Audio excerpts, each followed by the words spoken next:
Hello दोस्तों, स्वागत है आपका मार्क फार्मेसी कोर्स में। और आज हम देखने वाले हैं एपिसोड 2। और एपिसोड में 2 में हम जानेंगे कि किस तरीके से हम आइटम को क्रिएट करें, मॉडिफाई करें, डिलीट करें। इसी तरीके से जो हमारी पार्टी है, वेंडर है, लेजर है, उनको कैसे क्रिएट करें, मॉडिफाई करें, डिलीट करें। अगर आपने एपिसोड 1 नहीं देखा जिसमें बताया हुआ है कंप्लीट कि कैसे आपको डाउनलोड करना है, इंस्टॉलेशन करनी है सॉफ्टवेयर की और क्या क्या इंस्ट्रक्शंस को आपको फॉलो करना है, तो आप उस वीडियो को अगर देखना चाहते हैं तो डिस्क्रिप्शन बॉक्स पे क्लिक करके आप देख सकते हैं, लिंक पे क्लिक करके। और वीडियो को लाइक करें क्योंकि इस तरह के कोर्सेज हम लेके आते हैं। अगर आप वीडियो को लाइक करते हैं, चैनल को सब्सक्राइब करते हैं, जिससे आपको सबसे पहले अपडेट्स मिलेगा और हमें भी एक मोटिवेशन मिलेगा ताकि हम और भी इसी तरह के कोर्सेज जो है अपने चैनल पे आपको देते रहें और आपके कमेंट के अकॉर्डिंग भी आपको कोर्सेज हम देते रहें। तो आप जरूर चैनल को सब्सक्राइब करें, वीडियो को लाइक करें और भी अपने जो भी आपके फ्रेंड सर्कल है जो इस चीज से रिलेटेड है, आप उनको शेयर करें इस वीडियो को। तो चलिए स्टार्ट करते हैं हम कि कैसे हम मास्टर को क्रिएट करें और यहाँ पर भी हमें क्या क्या चीजों को फॉलो करना है, ध्यान रखना है ताकि कहीं पे इन फ्यूचर कोई प्रॉब्लम ना आए आपको मास्टर क्रिएट करने में। तो चलते हैं हम अपने डिस्प्ले के पास। सबसे पहले आपको जो है मार्क सॉफ्टवेयर, जैसे हमने पिछली वीडियो में जाना कि कैसे इंस्टॉलेशन करना है, सारी चीजों को करने के बाद आपको अगर कोई भी आइटम को क्रिएट करना है तो हमें आइटम लिस्ट में पहले पहुंचना होगा। अब आइटम लिस्ट में पहुंचने के लिए हमारे पे 2 ऑप्शन है। पहला ऑप्शन है कि आप मास्टर के मेनू में जाएं और जो थर्ड ऑप्शन आपको दिखाई दे रहा है इन्वेंट्री मास्टर, वहां पे क्लिक करने के बाद आइटम मास्टर पे आप क्लिक कर दें तो ये आपका आइटम मास्टर आपको यहाँ पे शो हो जाएगा, जहां पे आप देख भी पा रहे हैं ऑलरेडी और बहुत सारे आइटम्स आपको दिख भी रहे हैं यहाँ पे। तो पहला ऑप्शन ये है। दूसरा ऑप्शन है कि आप अपने कीबोर्ड से कंट्रोल आई का बटन प्रेस करेंगे तो आप अपने मास्टर आइटम लिस्ट में पहुंच जाएंगे। तो ये 2 ऑप्शन है, इस 2 ऑप्शन के अकॉर्डिंग आप यहाँ पे आ सकते हैं। अब यहाँ पे हमें कोई भी नया आइटम क्रिएट करना है तो हमें यहाँ पे फॉलो करना है F2।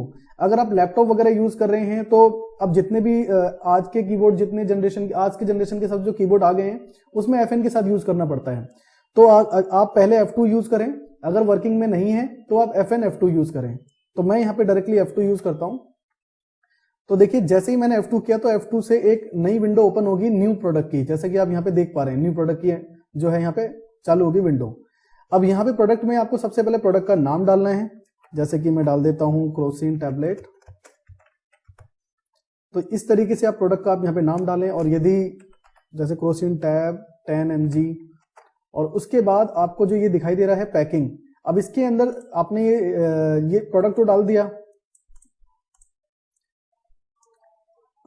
अब आपने प्रोडक्ट तो डाल ही दिया है कि आपके प्रोडक्ट का नाम क्या है। अब यहाँ पैकिंग में हमें ये बताना है कि इसकी पैकिंग कितनी है। जैसे कि ये 10 टैब में डाल देता हूं, 10 टैब की पैकिंग है। या आप इसको इस तरीके से भी डाल सकते हैं कि 1x10 की एक पत्ते में 10 गोलियां हैं, ठीक है। या फिर अगर ये आपकी सिरप है, इंजेक्शन है या कुछ और ही प्रोडक्ट है तो आप उनके अंदर की जो क्वांटिटी, जैसे 240 ml, 500 ml सिरप है, तो इस तरीके से आप इस चीज को फॉलो कर सकते हैं पैकिंग को। पैकिंग आपकी हेल्प करती है आपके प्रोडक्ट को और आपके कस्टमर्स को भी काफी ज्यादा हेल्प करती है। अगर यहाँ पे 1x10 है और किसी ने आपसे जो है 5 मेडिसिन परचेज किए, यानी कि लूज टैबलेट परचेज किए, तो वो अपना एक आइडिया लगा लेता है आपके जो आप उनको इनवॉइस देते हैं। उसके बाद है आस्क डोज। आस्क डोज में आपको 3 से 4 ऐसे ऑप्शन मिलेंगे। अगर आप इनको यूज करते हैं तो ये जो मेडिसिन है कब कब, जैसे मॉर्निंग में कितनी बार लेनी है और आफ्टरनून में, इवनिंग में, तो अगर आप इसे ऑन करते हैं तो आपको ये ऑप्शन मिल जाएगा। जैसे कि मैं इसको ऑन कर लेता हूं।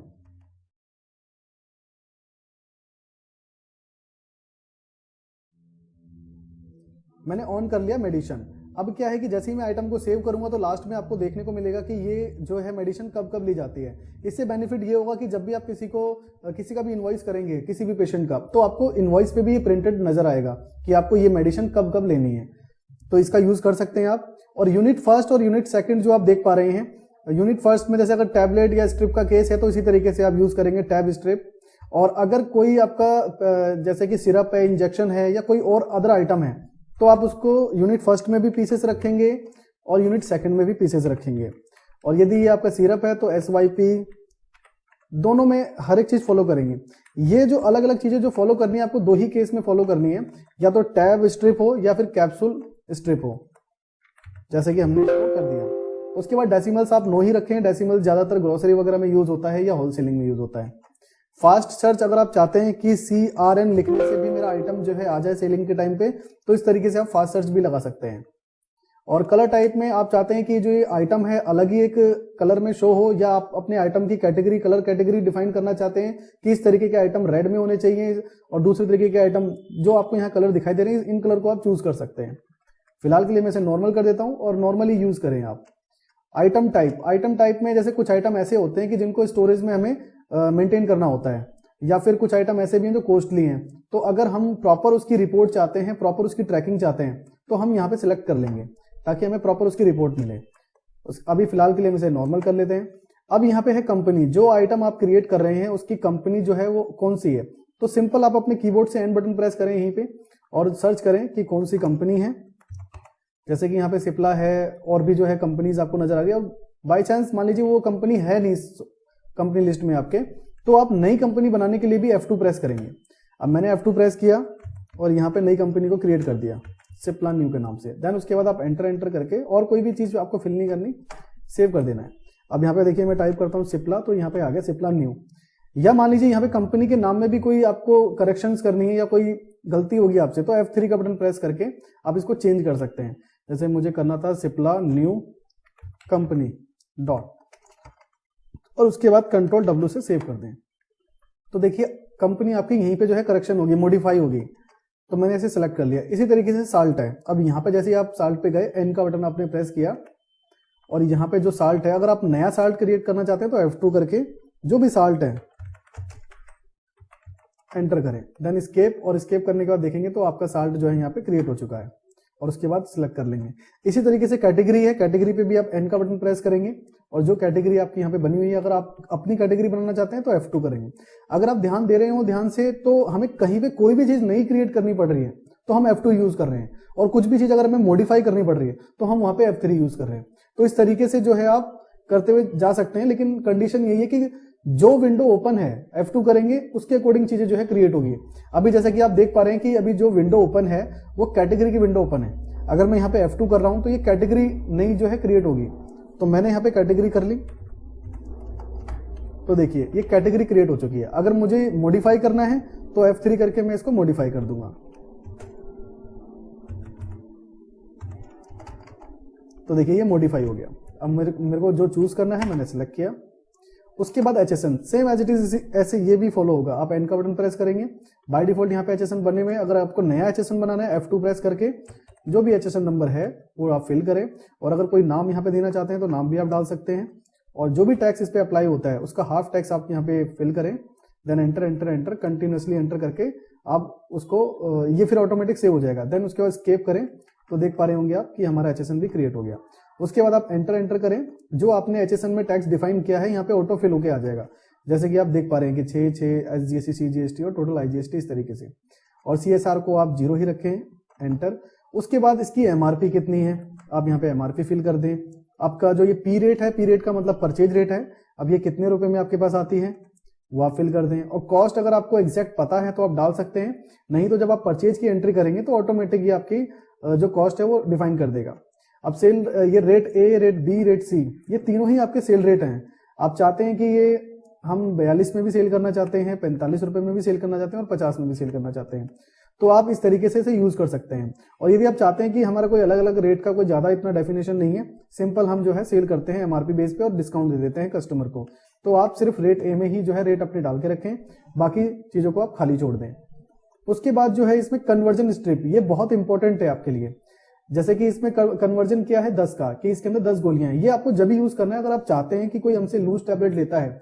अब जैसे ये 50 रुपए का है और इसके अंदर की जो लूज टैबलेट है वो 10 है, कोई भी अगर हमसे 5 टैबलेट परचेज करता है तो हम, और सॉफ्टवेयर ऑटोमेटिक उसको 25 रुपए चार्ज करे, और आपके स्टॉक को भी वैसे ही मेंटेन करे कि आपका जो स्टॉक है वो 0.5 है, यानी कि हमारे पास 5 टैबलेट है लूज। तो अगर आप चाहते हैं तो उसी हिसाब से आप कन्वर्जन को यूज करें। जैसे कि इसमें जो पैकिंग है वो 10 लूज टैबलेट की है, तो मैं यहाँ 10 एंटर करूंगा। अगर मान लेते हैं कि कोई कैप्सूल के पैकेट है, कैप्सूल के पैकेट जो है 4 ज्यादातर देखने को मिलते हैं कन्वर्जन, तो 4 आप डालेंगे। और कितने मेडिसिन के जो है स्ट्रिप ऐसे होते हैं कि जिसमें 70 गोलियां भी होती है, 50 गोलियां भी होती है, 10 20 भी होती है। तो आप अपनी मेडिसिन को फॉलो करें, यानी कि जो आपका आइटम है आइटम को फॉलो करें कि उसकी पैकिंग क्या है। अगर आपका आइटम कोई सिरप है या फिर कोई इंजेक्शन है या अदरवाइज कोई भी आपका आइटम है, तो उस केस में आप इसको 0 भी छोड़ सकते हैं, या फिर उस केस में आप यहाँ पे 1 डाल सकते हैं, ओनली 1 एंटर कर सकते हैं। तो ये चीज आपको बड़े ध्यान से समझना है, क्योंकि काफी जो है कमेंट्स आते हैं कि सर हमने आइटम क्रिएट कर दिया, हम सेल कर रहे हैं, हम वहां पे डाल रहे हैं कि हम 4 टैबलेट सेल करना चाहते हैं, और जो अमाउंट है जो 50 रुपए तो MRP है और टोटल अमाउंट 200 रुपए शो कर रहा है। तो उसका रीजन यही है कि आप कन्वर्जन आपने नहीं डाल रखा। अगर आप कन्वर्जन स्ट्रिप डालेंगे 10, जैसे मैंने यहाँ किया है, और अब हम 5 मेडिसिन अगर सेल करते हैं तो ये क्या करेगा, 50 रुपए जो उसकी एमआरपी है या जो सेल रेट है आपका, उससे वो कन्वर्जन कर देगा लूज टैबलेट को। तो ध्यान से आप इस चीज को फॉलो करें। उसके बाद कन्वर्जन केस है, ये आपको यूज नहीं करना फार्मेसी में, ये जो है होलसेलर ज्यादातर यूज करते हैं। उसके बाद नेगेटिव है, नेगेटिव अगर आप चाहते हैं कि ये हम नेगेटिव में सेल ना करें तो आप इसे यस कर दीजिए। अगर आप चाहते हैं कि नहीं नेगेटिव भी सेल कर सकते हैं तो आप इसे बाय डिफॉल्ट नो छोड़ दीजिए। उसके बाद आपको मोर ऑप्शन देखने को मिलेगा, इसको आप यस करें। मोर ऑप्शन में थोड़े से और एडवांस ऑप्शन आपको मिल जाते हैं, जैसे कि मिनिमम क्वांटिटी, मैक्सिमम क्वांटिटी। अगर आप चाहते हैं कि ये जो मेडिसिन है क्रोसिन टैबलेट जो है, आप चाहते हैं कि हमारी जो शॉप है, शॉप में कम से कम हमारे पास 10 पत्ते तो होने चाहिए, यानी कि 10 स्ट्रिप होनी चाहिए, और मैक्सिमम हमारे पास ये ज्यादा से ज्यादा 20 होनी चाहिए। अब ये 10 से कम हो जाए तो हमें इसकी रिपोर्ट मिल जाए। जैसे कि अभी हम वेंडर को ऑर्डर देते हैं कि हमें क्या क्या मंगवाना है, तो हम अभी मैनुअली देखते हैं कि कौन कौन सी जो मेडिसिन से हमारी खत्म होगी और हमारी कितनी जरूरत है उनकी। अगर पहले से आप डिफाइन करके रखते हैं तो आपको रिपोर्ट मिल जाती है, और जब आप सेल करते हैं तो वहां पे आपको उसका नोटिफिकेशन भी मिलता रहता है कि ये मेडिसिन आपकी कम हो चुकी है।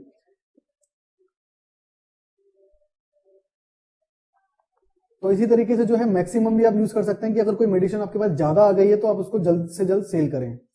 और फिर उसके बाद रीऑर्डर है। रीऑर्डर अगर आप चाहते हैं कि 10 क्वांटिटी का रीऑर्डर हर 7 दिन में बन जाए तो इस तरीके से इसको फॉलो कर सकते हैं। उसके बाद वॉल्यूम डिस्काउंट है। अगर आप चाहते हैं कि डिस्काउंट अमाउंट में कि इस मेडिसिन पे मैं 10 रुपए का डिस्काउंट देना चाहता हूं बाय डिफॉल्ट, या 8 रुपए का देना चाहता हूं, तो ये जो डिस्काउंट से ये सभी और भी जो नीचे आप देख पा रहे हैं, ये सारी चीजें फिक्स करने के लिए है, पर्टिकुलर इसी आइटम पे। ऐसा नहीं है कि अगर आप यहाँ पे 8 रुपए फिक्स कर दें तो सभी आइटमों पे ये अप्लाई हो जाए, ऐसा नहीं है। ये सिर्फ इसी आइटम पे फॉलो हो रहा है सारा का सारा, और ये फिक्स हो रही है चीजें। तो अगर आप जैसे कि मैं चाहता हूं कि इस पे 8 रुपए का डिस्काउंट जाए ऑटोमेटिक, तो वो मैं कर सकता हूं। और इसमें ये क्राइटेरिया भी मैं लगा सकता हूं कि 8 रुपए का डिस्काउंट को उसको जब मिले जब वो 4 स्ट्रिप ले ले। देखो ऑन क्वांटिटी आपको यहाँ पे नजर आ रही है, जब वो 4 स्ट्रिप ले ले तो ये भी आप कर सकते हैं। और डिस्काउंट एप्लीकेबल रखना है, स्कीम एप्लीकेबल रखना है आपको या नहीं रखना, आप यहां से कर सकते हैं। अब जैसे कि मान लीजिए यहाँ पे मैंने काफी तरह से डिस्काउंट दे दिए क्योंकि मेरे पे डिस्काउंट्स आ रहे थे, लेकिन अब जो है डिस्काउंट आने मेरे पे बंद हो गए, तो मैं इन सभी ऑप्शन को जो है 0 ना करके मैं सिंपल एक जो है नो डिस्काउंट कर देता हूं, ताकि जब सेल करूं तो कोई भी चीज एप्लीकेबल ही ना हो उसके ऊपर। फिलहाल के लिए मैं एप्लीकेबल कर देता हूं। अब ऐसे ही आइटम डिस्काउंट है, ये परसेंटेज में है कि अगर मैं चाहता हूं 5% का डिस्काउंट मिले तो वो भी मैं कर सकता हूं। ये स्पेशल डिस्काउंट है। स्पेशल डिस्काउंट में मैंने जैसे कि 8 या 10% कर दिया अगर वो 10 क्वांटिटी लेता है। देखो यहाँ पे भी जो है कंडीशन है कि मैंने स्पेशल डिस्काउंट 10 दिया अगर वो 10 क्वांटिटी परचेज करता है तो। ठीक है, तो ये जो है आप जो जितने भी देख पा रहे हैं ज्यादातर होलसेलर यूज करते हैं। आपके जो फार्मेसी में जो ज्यादातर यूज होता है वो या तो आइटम डिस्काउंट यूज होता है परसेंटेज में, या फिर आप अमाउंट में यूज करते हैं वॉल्यूम डिस्काउंट। सिर्फ यही 2 ऑप्शन यूज होते हैं, लेकिन फिर भी आपके पास ऑप्शंस हैं। अगर ऐसी कोई चीजें आपके पास यूज होती है तो आप यूज कर सकते हैं इसको। मोस्टली फार्मेसी होलसेलर वाले से यूज करते हैं। उसके बाद मिनिमम मार्जिन आप रख, मैक्सिमम डिस्काउंट्स रख सकते हैं कि हम कितने भी डिस्काउंट देते 10 से ऊपर ना जाए, ऑटोमेटिक सॉफ्टवेयर बता दे। तो इन सभी चीजों को आप यूज कर सकते हैं। जैसे और लास्ट में एक ऑप्शन और है आपका कि अगर ये मेडिसिन नार्कोटिक्स है तो आप इसे यस करें, शेड्यूल एच है तो यस करें। अगर आप इनको यस करते हैं तो इसकी प्रॉपर एक रिपोर्ट मिलेगी आपको। जैसे जो जितने भी ये नार्कोटिक्स मेडिसिन होते हैं इनकी अलग से रिपोर्ट देनी होती है आपको ड्रग डिपार्ट को। तो आप अपने जो आइटम मास्टर है उसमें यस रखेंगे और जो भी इसके ऊपर ट्रांजेक्शन होगी तो प्रॉपर एक अलग रिपोर्ट मिलेगी जिसको आप आगे भेज सकते हैं। उसके बाद आप एंटर करके सेव करें। अब देखिए जैसे हम आइटम को सेव कर रहे हैं तो ये हमसे डोजेस के बारे में पूछ रहा है। क्यों पूछ रहा है? क्योंकि हमने यहाँ पे आस्क डोज जो है ऑन कर रखा है मेडिसिन का। ऐसे ही अगर हम ऑप्टिकल कर देते हैं तो ऑप्टिकल में अलग ऑप्शन हमसे पूछेगा कि नंबर्स क्या है, गूगल्स के नंबर्स क्या है, और भी जो उसके अंदर के क्राइटेरिया होते हैं वो सारी चीजें पूछेगा। लेकिन अभी हमसे ये मेडिसिन के बारे में पूछ रहा है कि मॉर्निंग में कितनी, तो जैसे कि मैंने यहाँ अपडेट कर दिया मॉर्निंग में 1 टैब, आफ्टरनून में कुछ नहीं लेना है, यहाँ पे मैंने एनए कर दिया, और इवनिंग में भी एनए कर दिया कि इवनिंग में भी नहीं लेना इसको। ठीक है, नाइट में 1 टैब। और रिमार्क अगर मैं देना चाहूं कि कुछ, तो जैसे कि मैंने रिमार्क दे दिया कि विद मिल्क। अब ये आइटम हमारा सेव हो चुका है और इसमें हमने मेडिसिन को भी ये अपडेट कर दिया है। जब भी हम सेल परचेज करेंगे, ओनली सेल करेंगे जब हम पेशेंट को, जो उनका इनवॉइस जनरेट होगा तो वहां पे प्रॉपर मेंशन होगा कि ये मेडिसिन उसको कब कब जो है लेना है।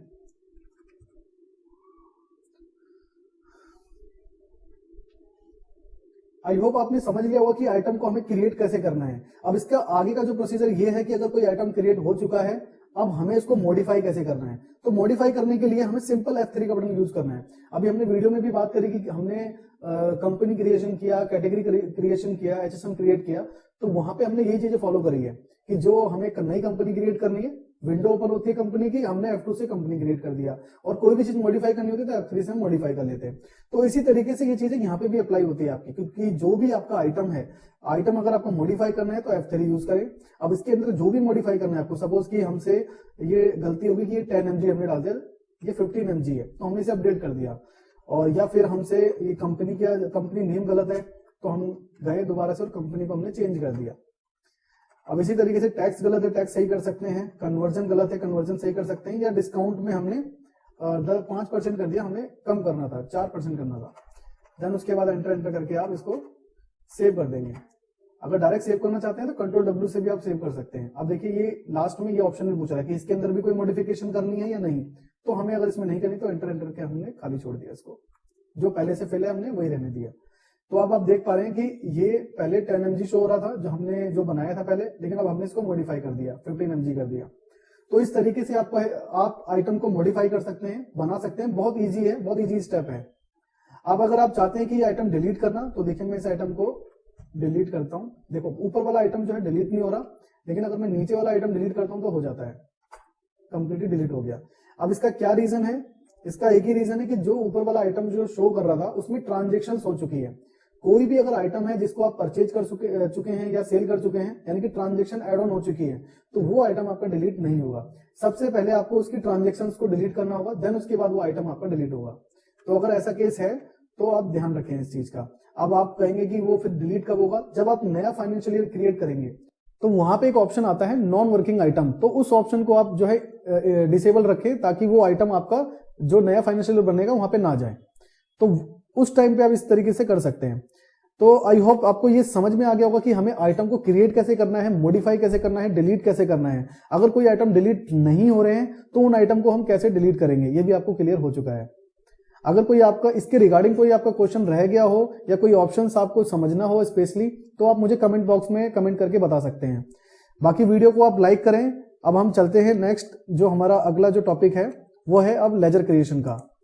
अब फार्मेसी में क्या है कि जो भी आप सामान खरीदते हैं, जो भी मेडिसिन है, जेनेरिक मेडिसिन है या किसी भी तरह की कोई भी मेडिसिन है, आप आगे से जो परचेज कर रहे हैं, हमें उनका जो है एक लेजर पूरा प्रॉपर मेंटेन करना होता है कि हम उससे कब क्या खरीद रहे हैं, या कब हम उससे कौन सी ट्रांजेक्शन है, कब हमने उनको क्या पेमेंट दे दी, मतलब पूरा एक स्टेटमेंट हम उसका प्रिपेयर रखते हैं।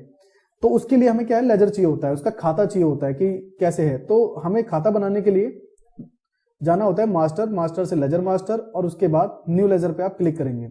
अब जैसे आप न्यू लेजर पे क्लिक करेंगे तो ये आपको जो है अंडर ग्रुप दिखेगा, यानी कि जो ये अकाउंट्स के ग्रुप हैं ये आपको दिखेंगे। अब यहां पे करना क्या है, आपको जितने भी आपके वेंडर हैं जिनसे आप सामान खरीदते हैं, जिनसे आप परचेज करते हैं, उन सभी के जो अकाउंट्स हैं वो आप बनाएंगे संडी क्रेडिटर सप्लायर में।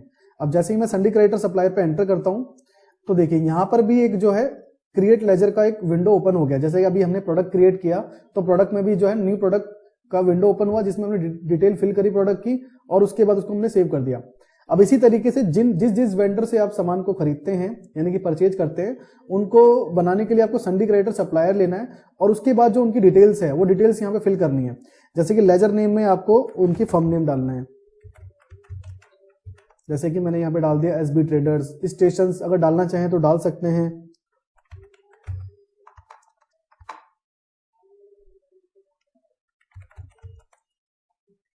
उसके बाद अकाउंट ग्रुप आप बाय डिफॉल्ट यही रखें, क्योंकि हमने जो है बाहर चूज कर लिया है कि ये हमारे जो है संडी क्रेडिटर सप्लायर्स हैं। और बिल बैलेंसिंग मेथड जो है बिल बाय बिल है, फीफो है और ऑन अकाउंट है। बिल बाय बिल में ये है कि जो भी आप इनसे बिल परचेज करेंगे और उस बिल के अकॉर्डिंग उनकी सारी पेमेंट जो है क्लियर होती रहेगी। और फीफो में क्या है कि जो ये इनका बिल आएगा जो भी पहले, और वो बिल का जो बैलेंस है आपको सबसे पहले क्लियर करना होगा, जब भी दूसरा बिल आप इनका एंटर कर पाओगे। ऑन अकाउंट का जो है मतलब है कि कोई भी बिल से मेथड नहीं है, डायरेक्टली जो भी ये आपको बिल दे रहे हैं, जो भी उस बिल के अंदर अमाउंट है वो एड ऑन होता हुआ जाएगा। तो मोस्टली जो यूज करते हैं फार्मेसी वाले वो बिल बाय बिल यूज करते हैं, क्योंकि आपको प्रॉपर स्टेटमेंट चाहिए होती है कि कौन से बिल की कितनी पेमेंट आपने कर दी है। तो यहाँ पे बिल बाय बिल चूज कर लिया। उसके बाद ओपनिंग बैलेंस। अब मान लीजिए आपने सॉफ्टवेयर आज लिया है या आप पहले से ही काम करते हुए आ रहे हैं, अब जो भी इनका बैलेंस है लास्ट आप यहाँ पे डाल सकते हैं। उसके बाद जो भी इनके बिल्स को आप एंटर करेंगे ऑटोमेटिक इनका बैलेंस बनता हुआ जाएगा, तो आप इस तरीके से डाल सकते हैं। और अगर आप चाहते हैं, अब यहाँ पे भी आपको एक ऑप्शन दिख रहा है, जो मैंने यहाँ पे 2000 रुपए एंटर करे हैं, और उसके बाद यहाँ पे CRDR। अब ये 2000 रुपये इनको देने हैं तो आप यहाँ पे CR करेंगे, और अगर 2000 रुपये इनसे आपको लेने हैं, क्योंकि कभी कभी हमारे एडवांस पैसे भी होते हैं हमारे वेंडर के ऊपर, कि हमारा एडवांस पैसे इनके ऊपर 2000 है, अगला जो बिल आएगा उसमें एडजस्ट हो जाए, तो अगर ऐसा है तो DR लेंगे आप। और अगर आप ये 2000 रुपये आपको पे करने हैं तो आप CR लेंगे। देन उसके बाद एंटर, और उसके बाद जो भी इनका प्रॉपर एड्रेस है वो एड्रेस आप यहाँ पे मेंशन कर देंगे। अब यहाँ पे भी एड्रेस एंटर करने के लिए 3 लाइन आपको मिलती है। अगर किसी का एड्रेस कुछ ज़्यादा भी बड़ा है तो आप यहाँ पे मेंशन करके पूरा प्रॉपर बता सकते हैं। और पिन कोड आप यहाँ पे एंटर करें। अब ये है होल्ड पेमेंट। कितने वेंडर ऐसे होते हैं कि जिन सामान जो है उनका गलत आ जाता है या फिर कोई डिस्प्यूट हो जाता है हमारा उनसे, तो हम उनकी पेमेंट होल्ड कर देते हैं कि अगर हमें गलती से याद ना रहे जब हम पेमेंट की एंट्री करें उनको, या उनका कोई पर्सन आए तो सॉफ्टवेयर आपको नोटिफिकेशन दे देगा कि इनकी पेमेंट होल्ड है, तो ये आप यूज कर सकते हैं इसमें। उसके बाद ईमेल, अब यानी कि जो आपका वेंडर है उसकी ईमेल आईडी क्या है, अगर आप डालना चाहें तो डाल सकते हैं, यहाँ पे कंपलसरी नहीं है, मतलब मैंडेटरी फील्ड नहीं है कि आप नहीं डालेंगे तो नहीं सेव होगा आपका ये। अगर आप डालना चाहें डाल सकते हैं, जितनी डिटेल्स आपके पास होगी आपकी ट्रेडर्स की, जो भी वेंडर हैं, तो उससे आपका ही बेनिफिट है। उसके बाद वेबसाइट, अगर वेबसाइट है तो डाल सकते हैं। कॉन्टैक्ट पर्सन में अब किन से आप कॉन्टैक्ट करते हैं, तो मिस्टर विशाल जैसे कि मैंने यहाँ मेंशन कर दिया, और यहाँ पे लास्ट नेम आप डाल सकते हैं, नहीं तो खाली छोड़ सकते हैं। अब ये जो है SB ट्रेडर में कौन है, रेजिग्नेशन में यही पूछा गया, तो यहाँ पे ये मैंने डाल दिया कि ये ऑनर है। अगर कोई सेल्समैन है तो सेल्समैन, मैनेजर है तो मैनेजर, वो आप डाल सकते हैं। अब यहाँ पे जो भी इनके लैंडलाइन नंबर है, लैंडलाइन नंबर डाल सकते हैं आप। अगर मोबाइल नंबर है तो मोबाइल नंबर आप डाल सकते हैं इस तरीके से। उसके बाद एंटर, और फैक्स नंबर तो आप खत्म हो चुके हैं, अगर है आपके पास तो आप वो भी एंटर कर सकते हैं। और यह है फ्रीज अप टू, अगर किसी का अकाउंट हमें फ्रीज करना है 1 महीने के लिए, जैसे कि यहाँ तो पेमेंट होल्ड है परमानेंटली, जब तक आप ऑन नहीं करोगे, नो नहीं करोगे तब तक होल्ड रहेगी पेमेंट। और फ्रीज अप टू की इसको हमें मान लीजिए कि हमें 30 दिसंबर तक कोई पेमेंट ही नहीं करनी, ठीक है, तो इनका अकाउंट जो है फ्रीज अप टू। अगर आप चाहते हैं कि इनका अकाउंट जो है हम 30, जैसे कि मैं एग्जांपल दे रहा हूं कि 30 दिसंबर तक मैं इनका फ्रीज कर देता हूं अकाउंट, तो ना ही तो मैं इनकी परचेज चढ़ा सकूंगा अगर परचेज आती भी है तो 30 दिसंबर से पहले, और ना ही कोई इनकी पेमेंट वगैरह की एंट्री कर पाऊंगा, मतलब कि इनका अकाउंट फ्रीज हो गया है। अगर आप चाहते हैं ऐसा तो इसको भी यूज कर सकते हैं, नहीं तो इसे नो खाली रखें। उसके बाद इसको अलाउ ऑल करें और यहाँ पे DL नंबर डाल दें। जो भी DL नंबर है आप पूरा DL नंबर मेंशन करें, ये मैंने फॉर एग्जांपल के लिए डाले हुए हैं, आप पूरा DL मेंशन करें। और किसी का DL एक्सपायर अगर आपको पता है तो यहाँ पे मेंशन कर दीजिए डेट, क्योंकि इसकी आपको एक रिपोर्ट मिल जाती है कि इनका मान लीजिए DL जो है 2026 में एक्सपायर हो जाएगा। उसके बाद आप यहाँ पे इसको एंटर करें सिर्फ, और उसके बाद GST नंबर इनका मेंशन कर दें। जैसे ही आप GST मेंशन करेंगे तो ऑटोमेटिक ये आपको बता देगा कि ये पार्टी जो है आपकी सेंट्रल है या कहाँ है।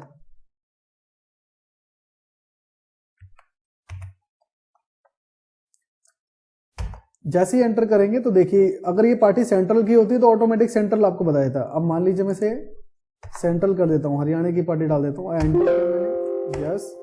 अब देखिए यहाँ पे आपको सेंट्रल दिख रही है, तो ये ऑटोमेटिक जो है जैसे ही GST नंबर आप डिफाइन करेंगे ऑटोमेटिक उसके बिहाफ पे ये सिलेक्ट कर लेगा। उसके बाद आप देख रहे हैं जैसे कि वैट नंबर, अगर वैट नंबर है किसी का, ST नंबर है तो आप डाल सकते हैं। और फूड लाइसेंस है तो फूड लाइसेंस आप यहाँ पे मेंशन कर सकते हैं, जैसे FSSAI का जो लाइसेंस होता है, जो भी इसका लाइसेंस है आप पूरा मेंशन कर सकते हैं। उसके बाद कोई एक्स्ट्रा हेडिंग है, मान लीजिए कि अब जैसे कि आधार कार्ड भी मेंशन कर रहे हैं ज़्यादातर लोग लेजर नेम में, तो आप यहाँ पे भी आधार कार्ड डाल सकते हैं, या कोई और भी डालना चाहें डाल सकते हैं। उसके बाद आप एंटर करें और लेजर डेट, जैसे ये आज की डेट में ऑटोमेटिक जो है आज की डेट फिल कर ले रहा है। और बिल इंपोर्ट, अब जो ये आपको परचेज देते हैं ये किस अकॉर्डिंग जो है बिल परचेज देते हैं, जो हमारे मार्क में फीचर है ऑटोमेटिक परचेज जो है इंपोर्ट हो जाता है, तो ये किसके अकॉर्डिंग देते हैं, mobile number, GST number, mostly जो है ऑटो GSTN से ही होता है, तो आप बाय डिफॉल्ट यही रखें। उसके बाद लेजर पासवर्ड डालना चाहें डाल सकते हैं, नहीं तो आप इसको एंटर करें। और पेशेंट कोड, अगर कोई किसी के अंडर में पेशेंट है तो आप यहाँ पे उसकी लिस्ट ओपन करके बता सकते हैं, जैसे कि आप देख रहे हैं मैंने F2 किया और यहाँ पे मैं बता सकता हूँ कि इनके अंडर में कौन कौन से पेशेंट है। बट ये हमारे वेंडर का अकाउंट है, तो आप चाहें, मतलब फीचर सारे हैं, आप यूज करना चाहें तो यूज कर सकते हैं। अब ये लेजर जो कैटेगरी है, ये स्टॉकिस्ट हैं, रिटेलर हैं, डिस्ट्रीब्यूटर हैं, कौन है, और कलर इसमें आप जैसे रखना चाहें रख सकते हैं। बाय डिफॉल्ट नॉर्मल ही रखें आप। देन उसके बाद एंटर एंटर एंटर करें। अब ये अगर इनका जीएसटी नहीं होता तो यहाँ पे अनरजिस्टर्ड यहाँ पे शो होता, अब जीएसटी है तो ऑटोमेटिक रजिस्टर्ड शो हो रहा है। हाइड से क्या है कि अगर आपके पास मल्टीपल यूजर हैं, आप नहीं चाहते कि मेरा कोई यूजर देख पाए मेरे इस वाली पार्टी को, तो आप यस कर सकते हैं, अदरवाइज इसको नो करें। अब जैसे ही आप एंटर करेंगे तो अब देखिए आपसे 2000 का जो है हिसाब पूछ रहा है कि ये 2000 कब तक का बैलेंस है। तो आज जो है 30 तारीख है, तो मैंने 30 तारीख का इनका बैलेंस डाला है और यहाँ पे आप लिख सकते हैं कि लास्ट बैलेंस, और उसके बाद कोई रिमार्क डालना चाहे रिमार्क डाल सकते हैं, एंटर करके और इसको सेव कर दें। उसके बाद और भी जो है डिटेल्स है, आप इसको खुद से जो है एनालाइज कर सकते हैं। जैसे आप देख पा रहे हैं कि एसएमएस ईमेल के लिए कौन कौन से नंबर हैं इनके, कोई नोट्स आपको इनके ऊपर बनाना है, जैसे कभी कभी हमारी डीलिंग होती है कि इनसे क्या क्या हमारी बात हुई, क्या क्या डिस्काउंट्स या जो भी चीजें हैं, या फिर आपको इनके बायोडेटा पूरा मेंटेन करना है कि कितने डायरेक्टर हैं, कौन कौन से एड्रेसेस हैं इनके पास। तो ये जो है चीजें हैं आप अपने आप भी एनालाइज कर सकते हैं। उसके बाद स्केप करते हैं और ये जो पार्टी हमारी क्रिएट हो चुकी है, तो संडी क्रेडिटर सप्लायर्स में आप अपने सारे वेंडरों का अकाउंट बनाएंगे जिनसे आप सामान को खरीदते हैं। और अगर आप चाहते हैं कि हम जिनको सामान बेचते हैं यानी कि सेल करते हैं उनका अकाउंट किस में बनाना है, sundry debtor, only sundry debtor में बनाना है। अब जैसे आप एंटर करेंगे तो वही डिटेल्स आपको देखने को मिलेगी। और जैसे अभी हमने पहले फिल किया है कि कहाँ पे नाम, कहाँ पे एड्रेस, कहाँ पे उनके मोबाइल नंबर, कहाँ पे जीएसटी नंबर वगैरह डालने हैं, तो आप डाल सकते हैं। वैसे फार्मेसी में ये यूज नहीं होता, लेकिन आपको पता होना चाहिए कि कभी इनकेस ऐसे कस्टमर या ऐसी कंपनी आपकी आ जाए जो आपसे कह रही है कि हमें रजिस्टर्ड बिल चाहिए जिसमें हमारा जीएसटी नंबर वगैरह सब मेंशन हो, तो आप इसको यूज कर सकते हैं। तो मैं इसको स्किप करता हूं। अब हमने लेजर क्रिएट तो कर लिया, अब इसमें भी वही केस है कि अगर हमें मॉडिफाई करना है, कभी किसी की कोई डिटेल चेंज करनी है, तो उसके लिए हमें जाना है मास्टर में, लेजर मास्टर, और लेजर के बाद हमें आना है मॉडिफाई लेजर। अब इसमें हम सर्च करेंगे वही एसबी और उसके बाद एंटर करेंगे। अब ये पूछ रहा है कि आपको मॉडिफाई क्या करना है, तो हमें लेजर डिटेल ही मॉडिफाई करना है, तो हमने इस पर एंटर किया और आपको देखो नीचे की साइड में आपको ऑप्शन मिल जाएंगे एग्जिट, मॉडिफाई और जीएसटी वेरिफिकेशन। तो आपको मॉडिफाई पे क्लिक करना है। अब मान लेते हैं कि ये मेरे से गलती हो गई कि ये ट्रेडर्स नहीं है, ये एंटरप्राइजेज है, तो मैंने इसको एडिट कर दिया। उसके बाद ये यहाँ पे भी एडिट हो गया और मेरे को और भी कोई डिटेल इसमें एडिट करनी है जैसे मोबाइल नंबर, जीएसटी नंबर, तो मैं एडिट कर सकता हूँ। उसके बाद सिंपल कंट्रोल W से आप सेव कर दें। तो देखिए अब मैं सर्च करता हूँ एसबी, अब ये ट्रेडर की जगह एंटरप्राइजेज हो चुका है और यहाँ पे देखिए 2000 रुपये क्रेडिट का बैलेंस शो हो रहा है जो हमें पे करना है इनको। तो इस तरीके से आप मॉडिफाई कर सकते हैं। अब आप डिलीट करने की बात आती है, तो जैसे हम इसे डिलीट करते हैं डिलीट के बटन से, मतलब कि दोबारा से मैं आपको इसको क्लियर कर देता हूं। आपके पास दोनों ऑप्शन है डिलीट करने के। आप मॉडिफाई लेजर में हैं और लेजर को आप सर्च कर रहे हैं, तो इसको डिलीट करना चाहते हो तो डिलीट का बटन आप प्रेस करके ऊपर आपको ऑप्शन नजर आ रहा है डिलीट। अब जैसे इस पर क्लिक करेंगे तो क्या यहाँ पे भी आपको वही ऑप्शन आ रहा है, फर्स्ट क्लियर बैलेंस। पहले आपको बैलेंस क्लियर करना होगा इसका। तो देखिए हम यहाँ पे गए एंटर, लेजर डिटेल और मॉडिफाई करने के बाद हम इसका बैलेंस को क्लियर कर देते हैं। उसके बाद कंट्रोल W से हमने सेव किया और इसको भी हमने सेव कर दिया। अब हम दोबारा से जाते हैं, अब हम डिलीट करते हैं, यानी मॉडिफाई के अंदर ही हैं हम, और यहाँ पे अगर डिलीट का बटन प्रेस करते हैं तो आप कर सकते हैं यहाँ से भी। अब डिलीट पे मैंने एंटर किया और देखिए अब मेरे पास ये ऑप्शन आ गया कि क्या आप इस लेजर को डिलीट करना चाहते हैं या नहीं, तो मैंने यस कर दिया। अब मैं सर्च करता हूँ तो देखिए वो लेजर डिलीट हो चुका है। तो कोई भी लेजर अगर आपको डिलीट करना है उसके ऊपर कोई ट्रांजेक्शन है, पहले उसको आपको डिलीट करना होगा। अगर वो ट्रांजेक्शन है तो आप डिलीट नहीं कर सकते, उसके लिए आपको वही ऑप्शन जो है यूज करना होगा जब आपका फाइनेंशियल ईयर खत्म होगा। तो लास्ट में जब हम नया फाइनेंशियल ईयर बनाते हैं, जैसे हमारा अप्रैल में नया फाइनेंशियल ईयर आता है, तो वहां पे आप बता सकते हैं कि जो नॉन वर्किंग लेजर है वो आपको नहीं लेना है। तो आई होप आपको लेजर कैसे क्रिएट करना है, मॉडिफाई करना है, डिलीट करना है, ये भी क्लियर हो गया होगा आपका। और इससे रिलेटेड भी अगर कोई क्वेश्चन हो आपका तो कमेंट बॉक्स में आप जरूर बताएं। अगर कोई ऑप्शन आपको स्पेशली समझना है तो उसके लिए भी आप मुझे कमेंट करके बता सकते हैं। तो वीडियो को लाइक करें और चैनल को सब्सक्राइब करें ताकि इस तरह के अपडेट्स आपको मिलते रहें, और भी जो आगे के एपिसोड हमारे आने वाले हैं उसको भी अच्छे से आप सीख सकें, एंजॉय कर सकें और औरों को भी सिखा सकें। तो ऐसे ही आप सपोर्ट बनाए रखें ताकि और भी जो है हम अलग अलग तरह के कोर्सेज लेके आए और भी वीडियोस आपके लेके आए और जो कमेंट्स है उसके भी सॉल्यूशंस आपको दे सके हम। Thanks for watching.